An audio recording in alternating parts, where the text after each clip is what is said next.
নমস্কার বন্ধুরা, আমি সুস্মিতাস ক্রিয়েশনে আপনাদের সকলকে স্বাগত।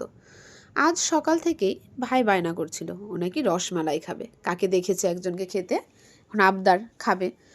তো যেই বলা সেই কাজ, তো বললাম চলো বাড়িতেই বানানো যাক। তো প্রথমেই আমি বাড়িতে ছানাটা বানিয়ে নিব। এবার ছানাটাকে আমি ভালো করে জল ঝরিয়ে নিলাম। এবার হাত দিয়ে আস্তে আস্তে এটাকে মেখে নিব। যতক্ষণ না হাতে একদম এই যে দেখছেন যেরকম লেগে যাচ্ছে থালার মধ্যে, এইভাবে লেগে না যায় ততক্ষণ আমি এটাকে মাখতেই থাকবো। এবার এটাতে আমি দিব সামান্য একটু চিনির গুঁড়ো।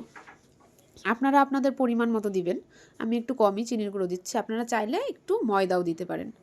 দিলে তাহলে রসমালাইয়ের মিষ্টিগুলো সুন্দর গোল হয়। এভাবে আমি সব কয়টা ভালো করে মেখে এখন সুন্দর করে ছোট ছোট করে সব কয়েকটা গোল করে নিব। একটু আস্তে হাতে ধীরে করবেন, সুন্দর করে গোল করবেন, তাহলে মিষ্টিগুলো একটু দেখতে সুন্দর হবে। এবার আমি আরেক দিকে কড়াইটা গ্যাসের মধ্যে বসিয়ে দিলাম। এবার ওতে আগে থেকে আমি দুধটা ভালো করে ঘন করে জাল দিয়ে রেখেছিলাম। এবার এটাকে চুলার মধ্যে বসিয়ে দিলাম। এবার এতে আমি দিয়ে দিব সামান্য একটু গুঁড়ো দুধ। আমি এখানে আমুলের গুঁড়ো দুধ ব্যবহার করেছি। আপনারা চাইলে ক্ষীরও ব্যবহার করতে পারেন।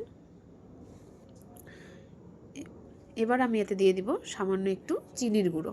আপনারা চাইলে এটা অ্যাভয়েডও করতে পারেন, কারণ দুধটা এমনিতেই মিষ্টি হয়ে থাকে যখন ওটাকে ক্ষীর বানানো হয়। এবার আমি যে মিষ্টিগুলো বানিয়ে রেখেছিলাম এই সব কয়েকটা মিষ্টি ওখানে ঢেলে দিলাম।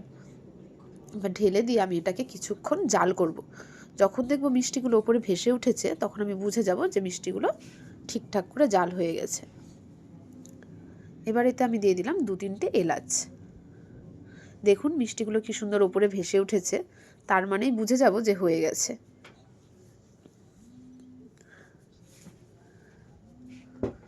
এবার আমি এটাকে নামিয়ে নিব আর ভাইকে দিয়ে একটু জিজ্ঞেস করে নিব ওকে যে কেমন হয়েছে, ওর মুখে একটু শুনেও নিব।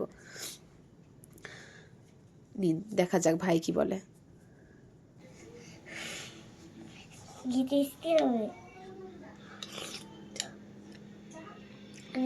দারুণ হয়েছে।